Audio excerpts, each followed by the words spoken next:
Hello folks, it's the Silly Moustache. It's 2021 and I'm still here, so far. Some time ago I made a video in my very cold workshop downstairs showing what I keep in my guitar case. And it was handheld and shaky and a lot of people said it made them feel uncomfortable. So I thought I would update that. There's not many changes, but this might be useful for you. So here behind me is my Collings DS1 ASB. DS because it's a 12 fret dreadnought, 1 because it's got a mahogany back and sides, A because it's got an Adirondack top, and SB. What could that possibly stand for?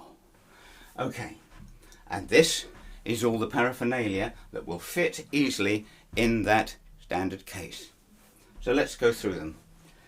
I'm going to kneel down so I can show you these. First of all, let's talk about humidity and temperature. I have two things. I have one of these sorts of little hydrometers which will give you an indication. Frankly, they're not very accurate. I've got about a dozen of these things and they never agree with each other, but it gives you an indication, and that sticks with a little bit of sticky on the top of the accessory box. I like these Music Nomad hydrometers and thermometers. They're a lot more accurate. I don't know whether you can see the detail there. They just click in between the strings like that, and as soon as I open the case that'll give me a more accurate reading. I don't have one of those for every single guitar, which is why I have double up a little bit.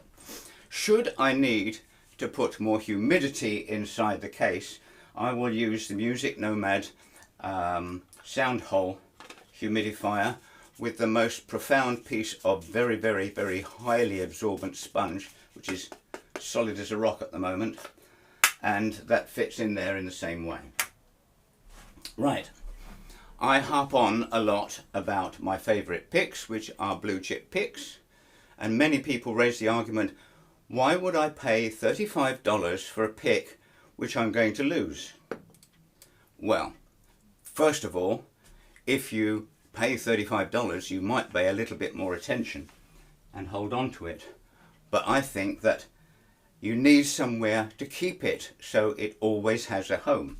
And that's where the other thing that I've harped on about for a long time is my Princess Mary boxes. These were made by Princess Mary to, not herself, you know, she's got people to make them, and distributed to all British Empire troops at the first Christmas in 1914, World War I. It is an item of beauty and it is an item of some value, and so you're not going to forget this either. So in here I keep my blue chip pick, my second favourite pick, which is a Vegan TF140, and some recently acquired buffalo horn picks, which seem to be modelled very much on the Vegan. Gives a different tone and it's a bit of fun. It's a bit tortoiseshell-y in sound, but that's a bit overrated. Then of course my capo, an ordinary Shub C1 capo, or C1B for brass there. Never seen the point to update these. I wish I could find out something better, but they do everything I ask of them. I also have been keeping ancient Intelli clip-on tuners as a backup. I've got to remember how I put these in now. Yeah, you'll see a list. That's my string list of what's gone into what is currently on the guitar, and it says here that I put D'Addario EJ17s on the 31st of August, which is incredible. They're all going to have a birthday any moment now. So that's my box. And I have used for a long time these D'Addario stroke Planet Waves. This was the Mark I, which is slightly bigger, and left that clipped on to the headstock. I'm changing my mind because, not because there's anything wrong with these, not because they caused any problems to the headstocks whatsoever, but I am having a romance now with the TC Electronics Unitune clip-on pick. bit too big to leave on the guitar headstock all the time, and I don't have one for every guitar. Quite expensive, but they're very, very good. So I'm reviewing my use of tuners. That may fit in that box. Haven't tried that yet.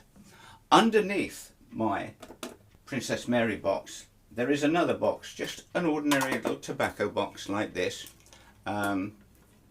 available at all good stores. And inside here I keep some important spares.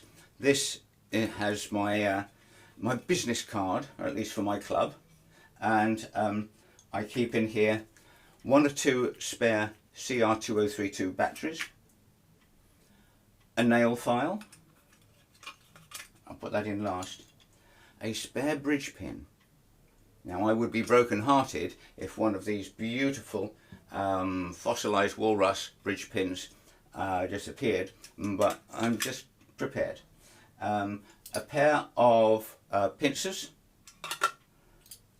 a very, very basic but very effective winder with, of course, the notch in the end for removing pins, and my nail file.